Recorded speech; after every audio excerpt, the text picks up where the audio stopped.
কাজল শেখের নেতৃত্বে সিন্ডিকেট, ওর ভাগ্নে বাপ্পা, সাদ্দাম, পলাশ, কাদের, এরা করেছে। একটা থ্রেড কালচার চলতো, ভীষণভাবে।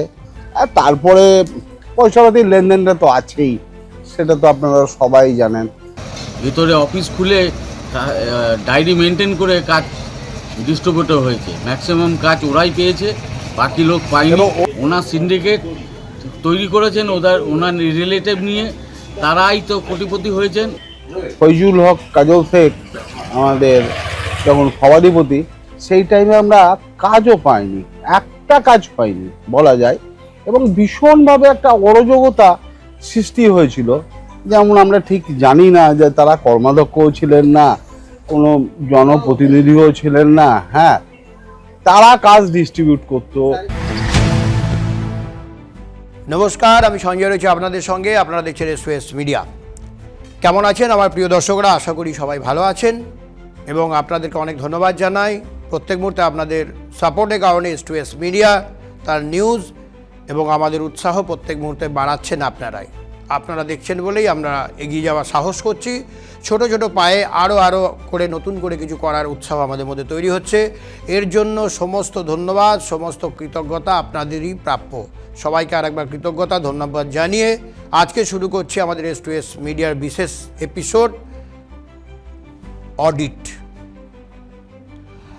ইতিমধ্যে একটি খবর যেমন নিউজ মাধ্যমে এসছে, অর্থাৎ বিভিন্ন যে খবর মূল স্ট্রিম যে সংস্থাগুলো রয়েছে তারা খবর করেছেন যে হিসেবে গরমিল অডিটে এলো কেন্দ্রের বিশেষ টিম বীরভূম জেলা পরিষদে।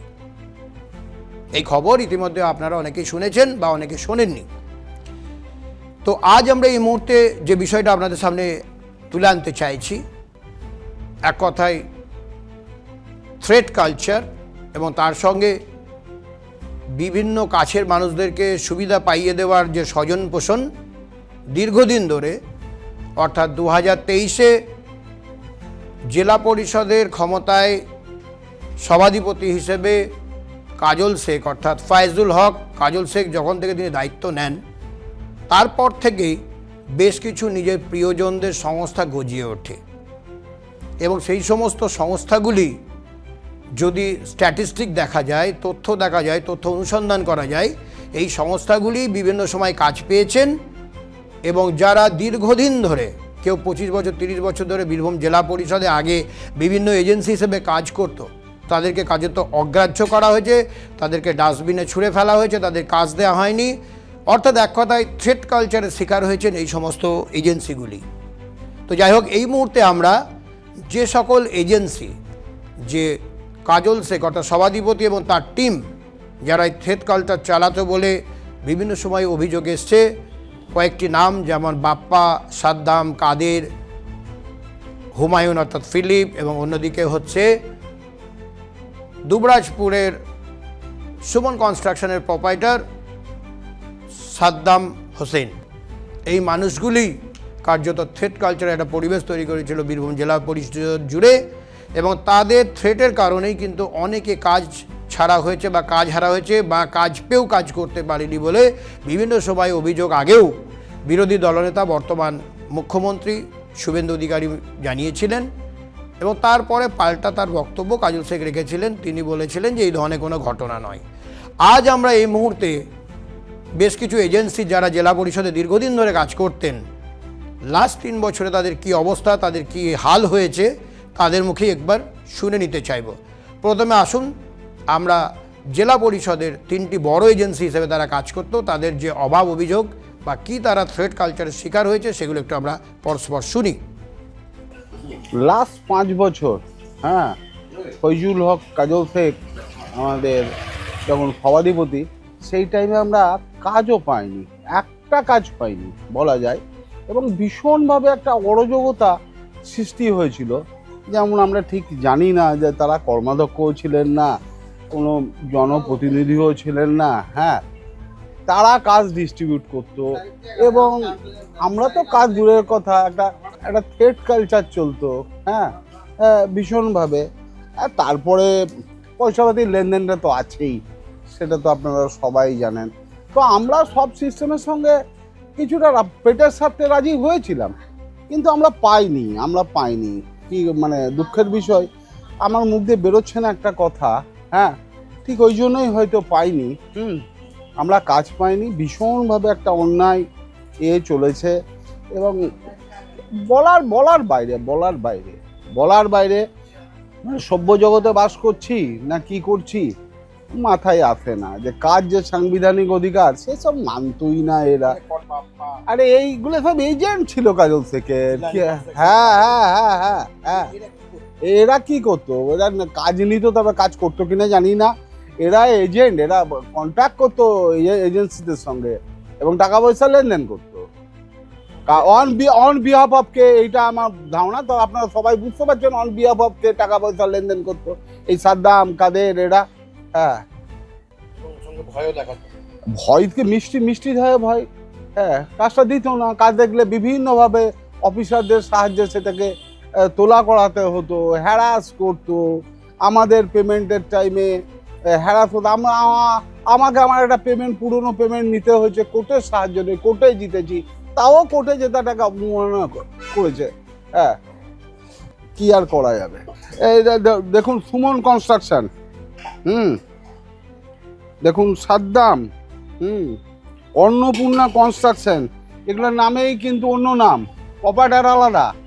খুব অদ্ভুতভাবে ভেবে দেখুন, হ্যাঁ যেই 5-6টা এজেন্সিতে হ্যাঁ গোটায় 15 খেয়ে নিয়েছে লাস্ট। গোটা 3.5 কোটি টাকা, গোটা 15 খেয়ে নিয়েছে।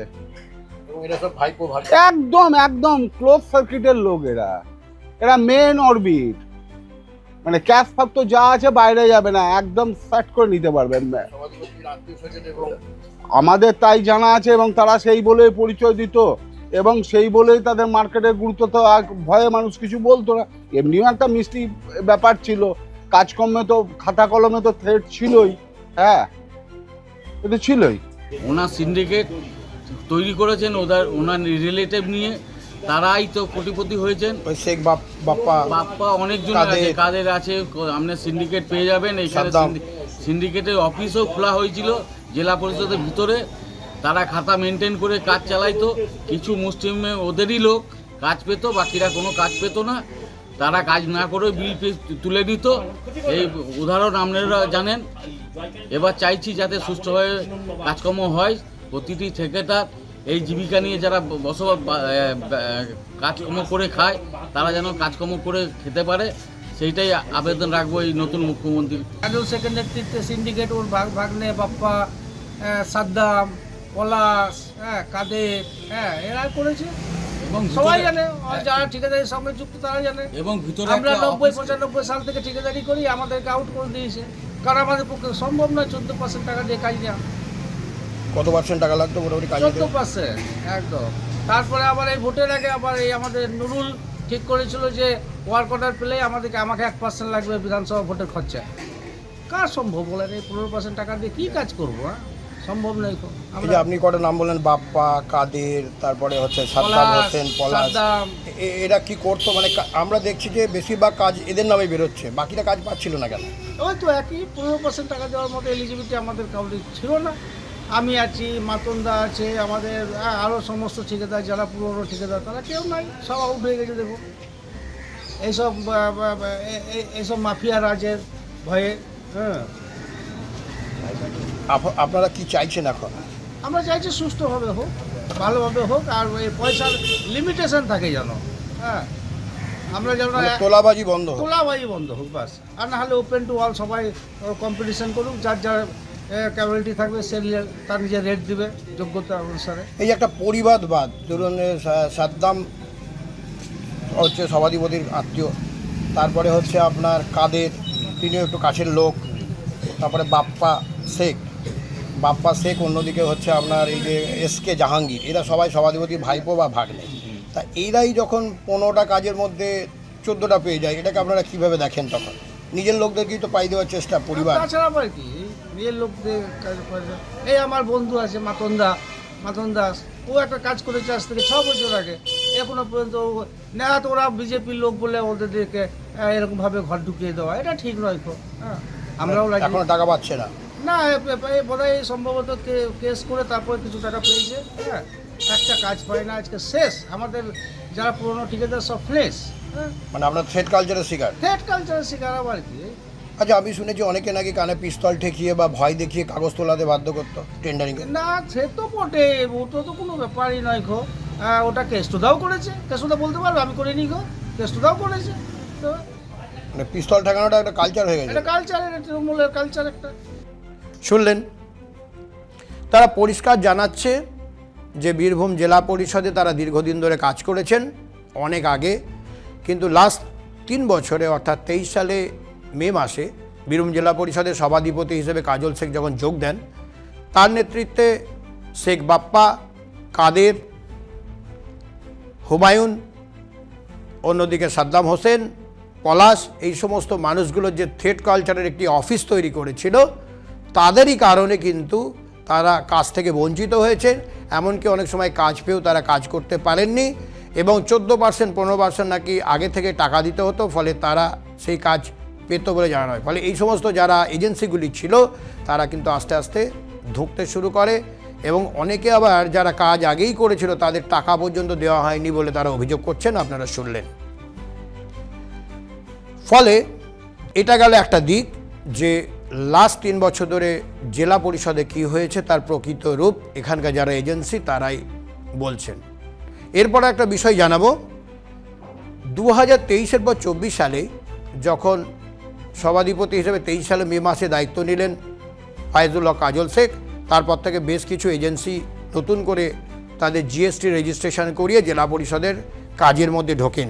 এই নামগুলো একটু বলবো এবং তাদের একটু ভূমিকা জানাতে চাইব। সুমন কনস্ট্রাকশন, এর প্রপাইটারের নাম হচ্ছে সাদ্দাম হোসেন, বাড়ি দুবরাজপুর, ইসলামপুর।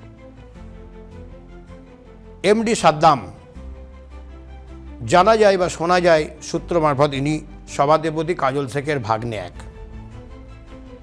মাহি গ্রাফিক্স, এনার প্রপাইটারের নাম হচ্ছে মোহাম্মদ হাসিবুল হোসেন, এবং ইনি নাকি সভাধিপতি বীরভূম জেলা পরিষদ দূর সম্পর্কে কোনো আত্মীয় হন, এটা বাজারে প্রচলিত আছে, এটা অনেকে শোনা যায়। এসকে জাহাঙ্গীর, ইনিও সভাধিপতির নিকট আত্মীয়, এনার ডাকনাম লয়েড, এবং এনারও রেজিস্ট্রেশন এবং সমস্ত কাজকর্ম। জিলানি কনস্ট্রাকশন, কাদের, ইনি একটা সময় জেলা পরিষদের যে থ্রেড কালচার অর্থাৎ ভয় দেখিয়ে বিভিন্ন রকমভাবে কাজ তুলে দেওয়ার ব্যবস্থা করা বা কাজ দেওয়ার যে প্রথমে যেখানে গিয়ে প্রণামী দিতে হতো, তাদের থ্রেড সিন্ডিকেটের অন্যতম সদস্য ছিল বলে জানা যায়। অন্নপূর্ণা কনস্ট্রাকশন, প্রোপাইটারের নাম এমডি ফিরোজ, দুবরাজপুর বাড়ি। এছাড়া আরও 4-5টি নাম রয়েছে, অপরাজেয় রুদ্র, পবিত্র কুমার পাল, নিখিল কুমার পাল, মহিদুল ইসলাম, জসিমউদ্দিন খান। এই সমস্ত যে নামগুলো পরপর 4টি বললাম, এরা সকলেই বর্তমানে যিনি জেলে রয়েছেন সিউড়ি বীরভূম জেলা পরিষদে যিনি পূর্ত কর্মাধ্যক্ষ অর্থাৎ নুরুল ইসলামের খুবই অনুগামী, এবং এদেরকে দিয়ে বিভিন্ন সময় অর্থাৎ কাজল অনুগামী এবং তাদের স্নেহভাজন, তাদের যে পারিবারিক অর্থাৎ একটা পরিবারবাদ বা প্রিয়জনদেরকে কাজ পাইয়ে দেওয়ার যে একটা ইচ্ছা বা কৌশল, তার থেকে এই নামগুলো যেমন এলো, পাশাপাশি নুরুল ঘনিষ্ঠ এরাও দীর্ঘ সময় কাজ পেয়েছেন, সেটা কিন্তু জানাই যায়। তো এখন বিষয় হচ্ছে যে আপনাকে কেন আজকে বিষয়গুলো জানাতে হচ্ছে। আমরা যখন এই খবরটি পেলাম যে বীরভূম জেলা পরিষদে বিশেষ অডিট টিম আসছে, এবং বিজেপি বর্তমানে যিনি সিউড়ির বিধায়ক এবং মন্ত্রী, রাজ্যের উচ্চশিক্ষামন্ত্রী, বিজেপি প্রার্থী হিসেবে যখন তিনি দাঁড়িয়েছিলেন ভোটে, এবং তিনি বলেছিলেন বীরভূম জেলা পরিষদের বিভিন্ন দুর্নীতি এবং পরবর্তী সময় পৌরসভার যে আবাস সহ বিভিন্ন দুর্নীতির ইস্যুতে তার দল এবং সরকার সরব হবে এবং অডিট থেকে সমস্ত স্পেশাল অডিট এগুলো করানো হবে, তিনি তখন প্রতিশ্রুতি দিয়েছিলেন। এবং তারপরেই আমাদের কাছে এই অডিটের খবরটি এসে পৌঁছেছে, প্রায় 14-15 দিন ধরে চলবে এবং স্পেশাল অডিট। এবং এও জানা যাচ্ছে যে স্পেশাল অডিট টিম যারা এসছেন তারা নাকি স্পট ভেরিফিকেশনও করতে পারে, যে কোনো সময় যে কোনো কাজ তারা গিয়ে খতিয়ে দেখতে পারেন বলে খবর পাচ্ছে। এরকম এই সংবাদ কিন্তু ইতিমধ্যেই সংবাদ মাধ্যমে এসছে, সেটা আমরা দেখতে পেয়েছি।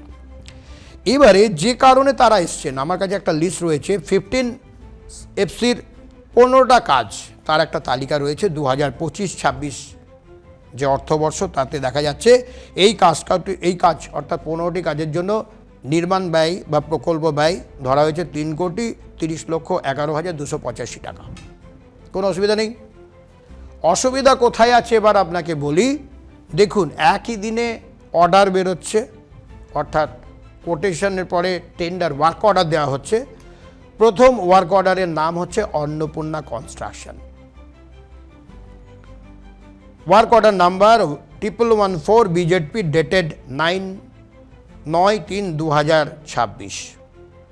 Annapurna construction work order number 1093 BJP dated 6/3/2025। Annapurna construction work order number 1044 BJP dated 5/3/2025। এছাড়াও রয়েছে Annapurna construction work order number 1051 BJP dated 6/3/2025। এই অন্নপূর্ণা কনস্ট্রাকশন নামটা শুনে মনে হচ্ছে কোনো হিন্দু প্রতিষ্ঠান, কিন্তু এই প্রতিষ্ঠানটা আদপে কিন্তু দেখা যাচ্ছে একজনের প্রোপাইটার নাম হচ্ছে এমডি ফিরোজ, দুবরাজপুরে তার বাড়ি, এবং এনাকে প্রায় 44 লক্ষ টাকার কাজ একদিনে স্যাংশন করা হয়েছে। অন্যদিকে আরেকটা নাম যেটা তো আপনাকে বলি, সুমন কনস্ট্রাকশন, দুবরাজপুরে বাড়ি, এর প্রোপাইটারের নাম হচ্ছে সাদ্দাম হোসেন। এনাকে একই দিনে তার ওয়ার্ক অর্ডার যখন ওপেন হয় তাকে দেখা যাচ্ছে 1,35 লক্ষ টাকারও কিছু বেশি 15 এফসিতে তাকে কাজ দেওয়া হয়েছিল। এবার এই কাজগুলো বাস্তবে কতটা হয়েছে, নিয়ম মেনে হয়েছে কিনা, এবং তার যে প্রকৃত যে তদন্ত সে ইতিমধ্যে শুরু হয়েছে, এবং এগুলো হয়তো আগামী দিনে আমরা আরও জানতে পারবো। এছাড়াও আরেকটি সংস্থার নাম আপনাকে বলবো, এসকে জাহাঙ্গীর। শোনা যায় ইনি দূর সম্পর্কে সভাধিপতির খুব নিকটাত্মীয় এবং ভাইপো, এনার ডাকনাম লয়েড বলেও জানা যায়। তো তাকেও দেখা যাচ্ছে প্রায় 30 লক্ষ টাকার কাজ দেওয়া হয়েছে। অন্যদিকে আরেকটা নাম এমডি সাদ্দাম, মোহাম্মদ সাদ্দাম, ইনিও সভাধিপতির এক ভাগ্নে বলে জানা যায়, এবং তাকেও প্রায় 94 লক্ষ টাকার কাজ স্যাংশন করা হয়েছে 15 এফসিতে। তো সব মিলিয়ে প্রায় 3,30 লক্ষ টাকা যদি কাজ আমরা ডিস্ট্রিবিউট করি, পরিবারবাদ বা যদি নেপোটিজমের বিষয়টা যদি আমরা ধরেই নিই, তাহলে দেখা যাচ্ছে যে পরিবারের মধ্যেই, অর্থাৎ একদিকে যেমন এমডি সাদ্দাম, অন্যদিকে এসকে জাহাঙ্গীর, এনাদেরকেই প্রায় 1 কোটি টাকার কাছাকাছি কাজ দেওয়া হয়েছে, পরিবারের মধ্যেই কাজকে ভাগ করা হয়েছে। অন্যদিকে সুমন কনস্ট্রাকশনের যিনি প্রোপাইটার রয়েছেন সাদ্দাম হোসেন, তাকে যেমন 1,35 লক্ষ টাকার মতো 15 এফসিতে দেওয়া হচ্ছে, পাশাপাশি পথশ্রীতেও তাকে 70 লক্ষ টাকার আরও একটি কাজ দেওয়া হয়েছে একই সময়। এছাড়াও শোনা যায় যে যত হাই মাস লাইট থেকে শুরু করে সমস্ত কিছু যেগুলোর কোনো রকমভাবে তাদের কাছে ক্রেডেনশিয়াল ছিল না, সেই সমস্ত কাজও নাকি এদেরকে ডিস্ট্রিবিউট করা হয়েছে এই 4-5 জনের মধ্যেই। ফলে আজকে এই বিষয়গুলি তদন্ত আকারে হয়তো উঠে আসবে, কাজগুলো ঠিকঠাক হয়েছে কিনা, টাকার খরচা ঠিকঠাক হয়েছে কিনা, প্রপারলি অর্থাৎ নিয়ম মেনে কাজগুলো হয়েছে কিনা, তার যেমন একদিকে তদন্ত হচ্ছে, এবং স্পট ভেরিফিকেশান করলে হয়তো এগুলো স্পষ্ট হয়ে যাবে যে রাস্তাগুলো ঠিকঠাক হয়েছিল কিনা, কনস্ট্রাকশন ঠিকঠাক হয়েছে কিনা, ড্রেনটা ঠিক হয়েছে কিনা, সবই আমরা জানতে পারবো। আগামী দিনে যে অডিট টিম তারা কি রিপোর্ট দিয়ে যাবে সেটাতে আমরা অবশ্যই জানতে পারবো। এখন কাজ শুরু করেছেন তারা, এবং এরপরে এই যে বিষয়গুলি ইতিমধ্যেই এই বিষয় নিয়ে একদিকে যেমন বীরভূম জেলা বিজেপি কিন্তু সরব হয়েছেন, এবং বীরভূম জেলা বিজেপির যিনি সভাপতি রয়েছেন উদয় শঙ্কর ব্যানার্জি, তিনি কি বলছেন এই সমস্ত বিষয় নিয়ে, কারণ তারও অভিযোগ খুব স্পষ্ট। তিনি জানাচ্ছেন যে 2023-এ সভাধিপতি আসার পর বেশ কিছু প্রতিষ্ঠান তৈরি করা হয়, এবং তার জিএসটি রেজিস্ট্রেশন 2024-এ করা হয়েছে, কারো 23-এ শেষের দিকে করা হয়েছে। ফলে এই প্রতিষ্ঠানগুলো তৈরি করে কিন্তু একটা অর্থ বা টাকা লুটের একটা যন্ত্রতে পরিণত করা হয়েছিল বলে তিনি অভিযোগ করেছেন। আসুন তার অভিযোগটা এবার আমরা শুনে নিই, তিনি কি বলছেন। শুধু একমাত্র কাজল শেখ এবং কাজল শেখের পুরো আত্মীয় স্বজন পরিজন তারাই জেলা পরিষদটা চালাতো, বিশেষত কন্ট্রাক্টরি কাজ। যে জেলা পরিষদের যে ভবন, সেই ভবনটাও উনি উপরে হজ হাউস পরিণত করেছিলেন। আমাদের প্রশ্ন, ভারতীয় জনতা পার্টি বীরভূম জেলা, এই সুমন কনস্ট্রাকশন, যিনি 15 এফসিতে অনেক কাজ পেয়েছেন, সুমন কনস্ট্রাকশন বা সুমন কনস্ট্রাকশন, উনি 15 এফসির টাকা construction road of Rautara to Khosbapur under Parulia, প্রায় 66 লাখ টাকার কাজ। এদিকে আছে 1,35,00,000। শোনা যায় যে ইনি কাজল শেখের আত্মীয়। সব থেকে মজার বিষয়, কন্ট্রাক্টরি টেন্ডার ড্রপ করছে অন্নপূর্ণা কনস্ট্রাকশন। মা অন্নপূর্ণার নামে উনি কনস্ট্রাকশন ফার্ম খুলেছেন বা কোম্পানি খুলেছেন। ওনার প্রোপাইটার হচ্ছে মোহাম্মদ ফিরোজ। ইনিও কাজল শেখের ঘনিষ্ঠ। কাজল শেখের ঘনিষ্ঠ ব্যতীত কোনো হিন্দু সম্প্রদায়ের লোক যবে থেকে কাজল শেখ এই জেলা পরিষদের সভাধিপতি হয়েছেন, 99.99% পুরোটাই কাজল শেখের আত্মীয়, নয় ভাগ্নে নয় ভাইপো। যেমন ধরুন মাহি গ্রাফিক্স, প্রোপাইটার মোহাম্মদ হাসিবুল হোসেন, নতুন গ্রাম বেলাই, রিলেটিভ। প্রত্যেক মাসে এই কোম্পানির জিএসটি নাম্বার আছে। 13/3/2024 সালে প্রোপাইটারশিপ ফার্ম জিএসটি নাম্বার। সভাধিপতি হওয়ার পরে এই ফার্মটা ক্রিয়েট হয়েছে। আমরা জিএসটি ডিপার্টমেন্টকেও দেবো লিখিতভাবে যে এই ফার্মটার পুরো ইতিবৃত্তান্ত ওনারা ইনভেস্টিগেশন করে দেখবেন, এবং যে সকল অডিটর সাহেবরা এসেছেন ওনাদের কাছেও পাঠাবো যে এই ফার্মের নাম করে বা এই ফার্মের থেকে প্রত্যেক মাসে টাকা তুলত কাজল শেখ। মোহাম্মদ সাদ্দামের নামেও ভাগ্নে মোহাম্মদ সাদ্দাম, সে পুরো জিনিসটা, এই পুরো জেলা পরিষদের যতগুলো কন্ট্রাক্টর ওয়ার্ক পুরোটাই ওনারা কন্ট্রোল করতেন। এবং ওনাদের যারা রিলেটিভ, কাজল শেখ, নুরুল ইসলাম, এই ধরনের কাজল শেখের যারা কাছের লোক, তারাই পুরো এই কন্ট্রাক্টরি যে বিষয়, সেই বিষয়টা ওনারা 15 এফসিতে লুটে পুটে খেয়েছে। এবং দোষী ব্যক্তিরা, আপনারা দেখতে থাকুন যে দোষী ব্যক্তিরা আগামী দিনে কিভাবে সাজা পায়।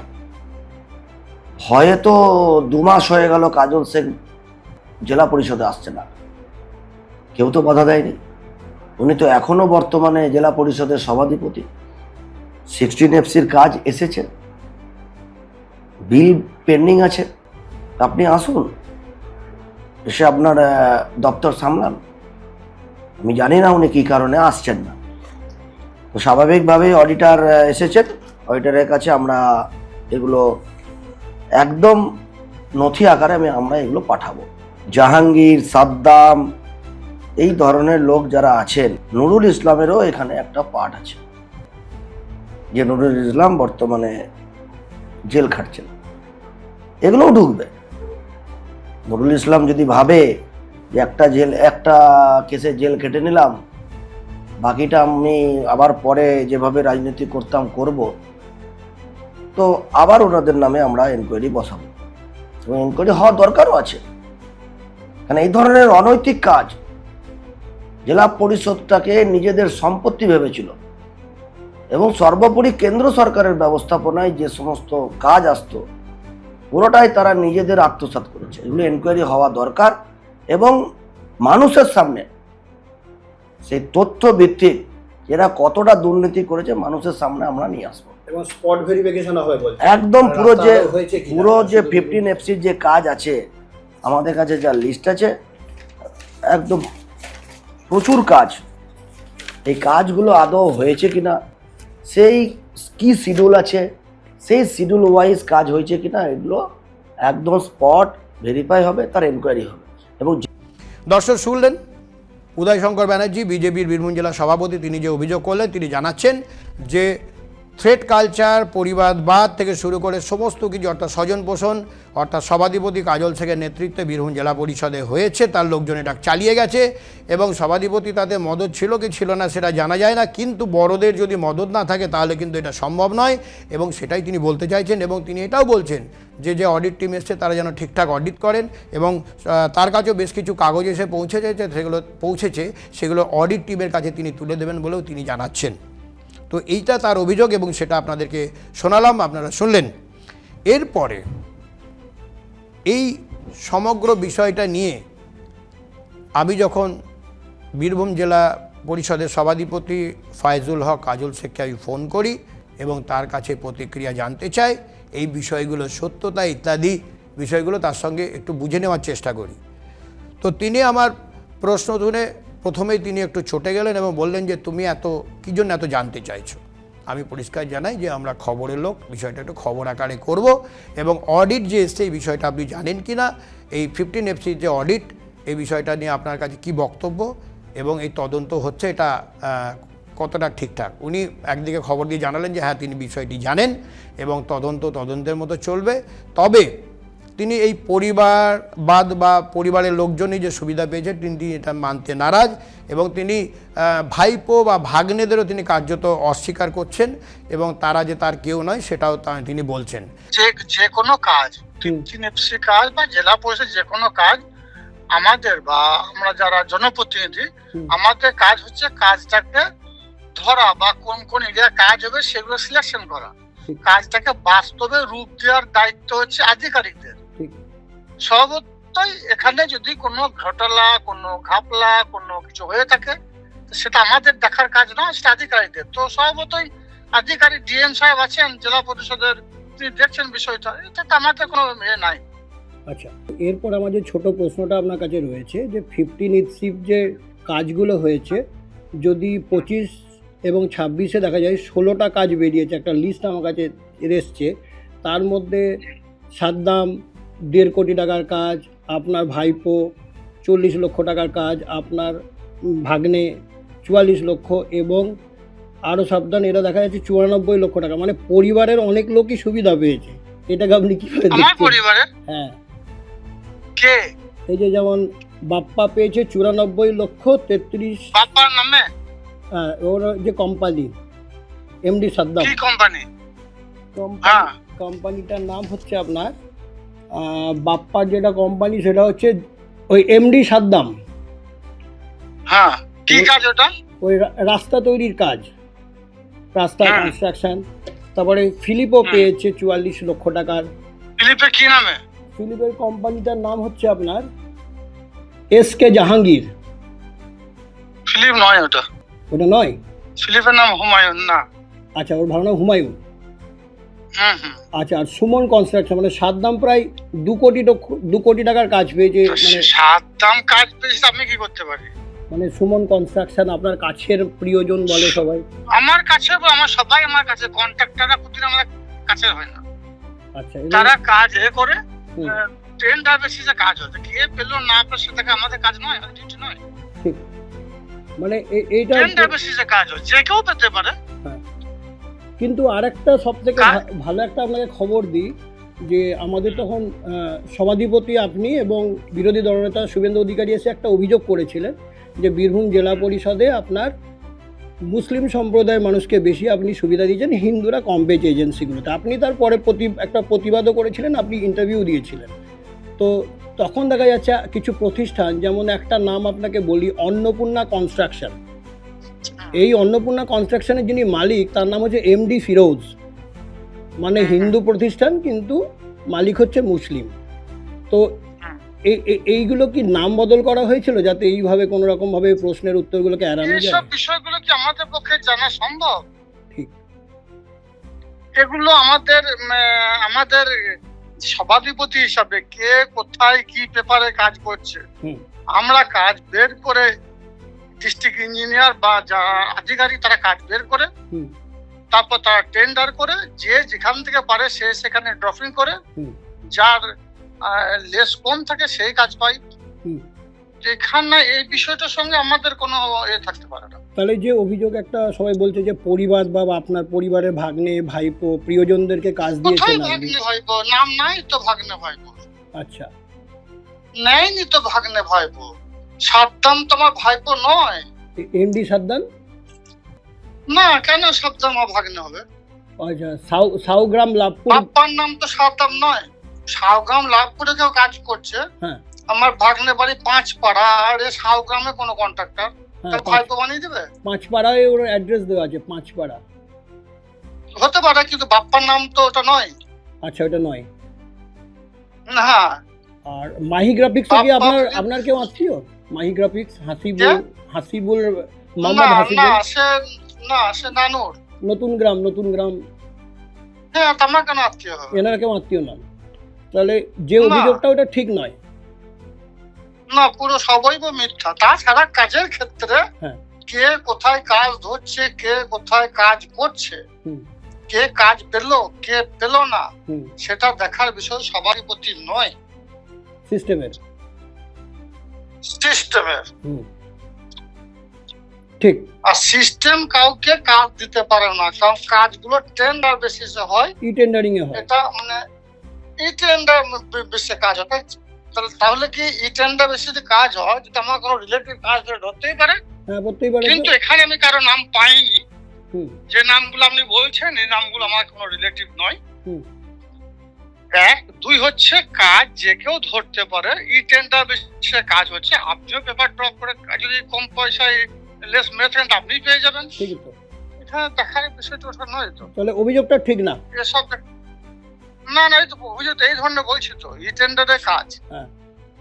কাজ ঠিকঠাক হয়েছে কিনা দেখতে এসেছে, 15 ফ্রান্সে কাজের মধ্যে হ্যাঁ কোনো ঘোটালা আছে কিনা আর ঘোটালা গুলো দেখতে হবে, এগুলো দেখতে আসে না ওরা। হ্যাঁ আর এগুলো কোনো বিষয় নয় যে বিষয়গুলো নিয়ে তুমি বলছো। হ্যাঁ। ওরা দেখতে এসেছে কাজের মধ্যে কোনো ঘোটালা আছে কিনা, কাজটা ঠিকঠাক হয়েছে কিনা? কাজগুলো ঠিক হয়েছে কিনা।